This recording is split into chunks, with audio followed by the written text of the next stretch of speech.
আসসালামু আলাইকুম প্রিয় দর্শক জীবন মাঝে মাঝে এমন এক মোড়ে এসে দাঁড়ায় যেখানে মনে হয় সামনে আর কোনো রাস্তা নেই বিশেষ করে যখন আপনি এমন একজনকে ছেড়ে আসার সিদ্ধান্ত নেন যাকে আপনি নিজের চেয়েও বেশি ভালোবাসতেন নো কন্ট্যাক্ট শব্দটা শুনতে খুব সহজ মনে হলেও যারা এর ভেতর দিয়ে যায় তারা জানে প্রতিটা সেকেন্ড পার করা কতটা যন্ত্রণার আমিও সেই পথের পথিক একটা সময় ছিল যখন মনে হতো আমার বুকটা ফেটে যাবে দম বন্ধ হয়ে আসবে কথা বলতে না পেলে যে ছটপটানি সেটা সহ্য করার ক্ষমতা আমার ছিল না কিন্তু আজ আমি আপনাদের সামনে দাঁড়িয়ে আছি এক অদ্ভুত প্রশান্তি নিয়ে কিভাবে আমি সেই অস্থিরতা কাটিয়ে উঠলাম কিভাবে দরুদে ইব্রাহিম আমার জীবনের মোড় ঘুরিয়ে দিল আজ সেই গল্পটাই আপনাদের শোনাব একটা বিষাক্ত সম্পর্ক ছেড়ে আসাটা সবসময়ই কঠিন আমি যখন সিদ্ধান্ত নিলাম যে আমি আর যোগাযোগ রাখব না আমি জানতাম এটা আমার হিলিংয়ের জন্য প্রয়োজন কিন্তু মস্তিষ্ক যেটা বোঝে মন সেটা মানতে চায় না আমি নো কন্ট্যাক্টে গেলাম প্রথম ২-৩ দিন মনে হলো আমি মারা যাব ফোনের দিকে তাকিয়ে থাকা পুরনো চ্যাট পড়া আর ভাবা সে কি একবারও ফোন করবে না এই যে একটা মানুষের উপর মানসিকভাবে নির্ভরশীল হয়ে পড়া এটা একটা নেশার মতো যখন সেই নেশাটা কাটতে শুরু করে তখন শরীরে আর মনে যে রিয়াকশন হয় সেটাকে ভাষায় প্রকাশ করা অসম্ভব সবচেয়ে কঠিন সময় ছিল রাতগুলো যখন চারপাশ শান্ত হয়ে যেত তখন বুকের ভেতর অস্থিরতাটা ডানা মেলত মনে হতো কেউ আমার গলা টিপে ধরেছে আমি নিঃশ্বাস নিতে পারছি না একটা ছটপটানি কাজ করত এখনই ফোনটা করি শুধু একটাবার কথা বলি একবার বলি আমি খুব কষ্টে আছি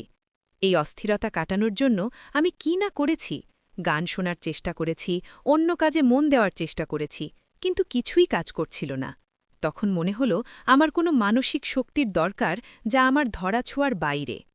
ঠিক সেই চরম অস্থিরতার এক মুহূর্তে আমার কোনো কিছু মাথায় আসছিল না আমি শুধু পড়তে শুরু করলাম আল্লাহুম্মা সাল্লি আলা মুহাম্মদ অর্থাৎ দরুদে ইব্রাহিম আপনারা হয়তো জানেন দরুদ পড়ার কত ফজিলত কিন্তু আমি সেদিন ফজিলতের কথা ভেবে পড়িনি আমি পড়েছিলাম বাঁচার তাগিদে যখনই আমার অস্থিরতা বাড়ত যখনই মনে হতো আমি আর পারছি না আমি চোখ বন্ধ করে মনে মনে দরুদ পড়া শুরু করতাম অবাক করা বিষয় কি জানেন পড়ার কয়েক মিনিটের মধ্যেই আমার যে ভারী ভাবটা বুকে চেপে বসে থাকত সেটা যেন হালকা হয়ে যেত মনে হতো কেউ আমার মাথায় হাত বুলিয়ে দিচ্ছে আমি বুঝতে পারলাম দুনিয়ার মানুষের সাথে কথা বলার যে তৃষ্ণা সেটা আসলে আল্লাহর জিকিরের মাধ্যমেই মেটানো সম্ভব এখন আমি কোথায় দাঁড়িয়ে আজ আমি আর সেই অস্থিরতায় ভুগি না নো কন্ট্যাক্ট এখন আমার জন্য আর শাস্তি নয় বরং এটা আমার আত্মসম্মান ফিরে পাওয়ার একটা মাধ্যম দরুদে ইব্রাহিম পড়ার মাধ্যমে আমার ভেতরে এমন এক শক্তি তৈরি হয়েছে যে এখন আমি একাকিত্ব উপভোগ করি আমি বুঝেছি আমরা যখন কোনো মানুষের পেছনে ছুটি তখন আমরা আসলে শান্তি খুঁজি কিন্তু আসল শান্তি তো আছে তার কাছে যিনি আমাদের সৃষ্টি করেছেন আজ আমার আর দম বন্ধ লাগে না আমি বুক ভরে নিঃশ্বাস নিতে পারি আমি এখন জানি কেউ চলে গেলেও জীবন থেমে থাকে না যদি আপনার সাথে আপনার স্রষ্টা থাকেন আপনারা যারা আজ আমার এই ভিডিওটি দেখছেন এবং এই মুহূর্তে ভাঙা মন নিয়ে ছটপট করছেন তাদের উদ্দেশ্যে বলছি আপনার কষ্টটা আমি অনুভব করতে পারি আপনার মনে হতে পারে আপনি আর কখনোই স্বাভাবিক হতে পারবেন না কিন্তু বিশ্বাস করুন সময় এবং সঠিক আমল সব ক্ষত সারিয়ে দেয় প্রথমে নিজেকে সময় দিন জোর করে কারো সাথে যোগাযোগ করতে যাবেন না যখনই খুব অস্থির লাগবে দরুদে ইব্রাহিম পড়ুন এটা শুধু একটা দোয়া নয় এটা আপনার আত্মার ওষুধ এই যন্ত্রণা থেকে বেরিয়ে এসে যাতে আপনি সুখী জীবন শুরু করতে পারেন তার জন্য আল্লাহর কাছে দোয়া করুন আল্লাহ আমাদের সবাইকে ধৈর্য ধরার শক্তি দান করুন